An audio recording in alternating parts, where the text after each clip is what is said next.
how you interpret 480 years from the first Kings 6:1. Many believers think that this verse points to the Exodus event to about 1450 BCE, according to this verse. Do you agree? I know that this is a view that's often held. It's held on the basis of what I believe is a relatively accurate figure of the fourth year in which Solomon ruled, and he began work and was working on the temple, and that would be 967 BC. So you take 967 BC and add 480 to it, and you get 1447 BC. That's usually how as I understand it anyway, how the calculations are made. I don't agree, though, that that's quite the way in which we should understand that 480 years. I think 480 years is a means of presenting an ideal number of years based on 12 generations of 40 years each. And that is about what you might estimate if you were talking about a full generation in which people lived into their to be 20 or so years of age and then reproduced. And then that person until they came to 20 years of age. And so that full generation would be 40 years. And then you count the next 40 years of kind of that full generation. And that I think is a way of understanding it. Certainly, if we simply sit down and add up the period from the Exodus to the time of the fourth year of Solomon, as early as H.H. Rowley, the great British Old Testament figure, who then is followed by Kenneth Kitchen in his On the Reliability of the Old Testament, which is an excellent book, and especially for chronological matters.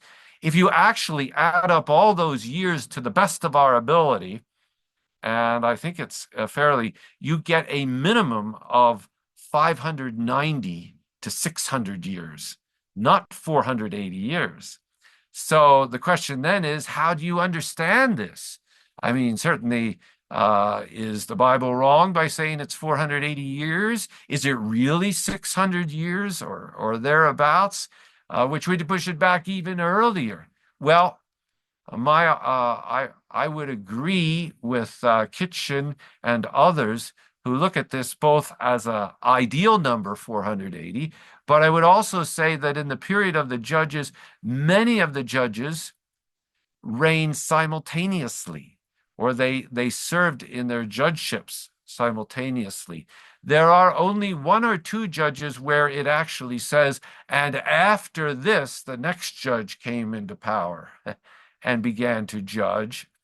Many of the judges are simply mentioned in a sequence in the book of Judges, but that does not necessarily betray a chronological sequence. For example, in chapters 17 and 18, close to the end of the book of Judges, we have the story of the migration of the tribe of Dan up to the city of Laish, which they conquer and rename as Dan. Well, both in terms of the information we have in that text, in around, I think, chapter 18, verse 13, and elsewhere, we're told that the priest at that time in Israel was the grandson of Moses. If that, it's a text critical issue there, but if that reading is correct, then it could not have been hundreds of years later. It would have had to have taken place early in the period of the judges, which I believe would date it to about 1200 or a little after that BC, that Dan was captured. And indeed, the archaeologists have discovered a layer at Dan of destruction from that time, not from later. Now, all of this I only say because I'm trying to argue that the different presentations of accounts in the book of Judges are not necessarily in chronological sequence, so that the attack and destruction of Laish and its renaming as the city of Dan may have taken place early in the period of the Judges, much earlier, and not at the end as where it's located in the book of Judges. And I think this is true for the other judges, that there was overlapping.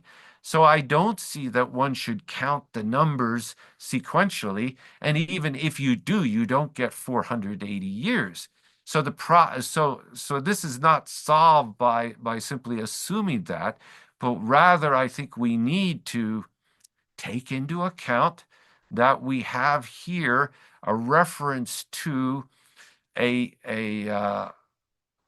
number that is somewhat symbolic and somewhat attempting to suggest 12 generations from the time of the Exodus to the time of the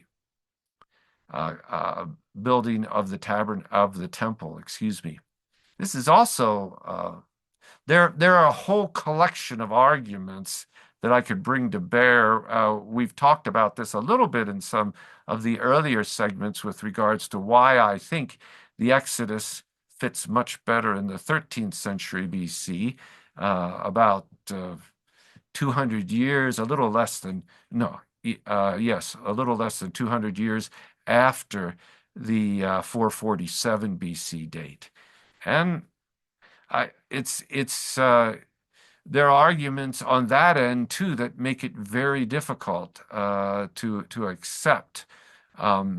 The structure of books like Deuteronomy and elsewhere, if we really do suggest that their basic structure goes back to the time of Moses, it doesn't work because it is modeled on the Hittite vassal treaty structure, which God now shows as a means to relate to his people.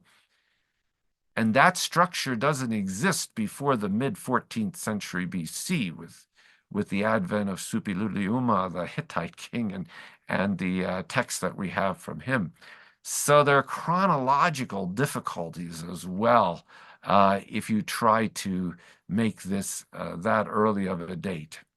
I could go on about this. We could talk about how the Egyptian intermediate, particularly the second intermediate period, as well, and the reign of the Hyksos, is recorded is recorded by later historians as each king, each dynasty in succession after the other, which makes for an impossibly long number of years, when instead it needs to be understood that there were multiple dynasties or city-states reigning in Egypt at that time in the mid-second millennium BC. The same can be said about the early second millennium BC Isan-Larsa period in Mesopotamia and the Old Babylonian period, where kingless put all of these sequentially rather than seeing them as simultaneous smaller kingdoms ruling.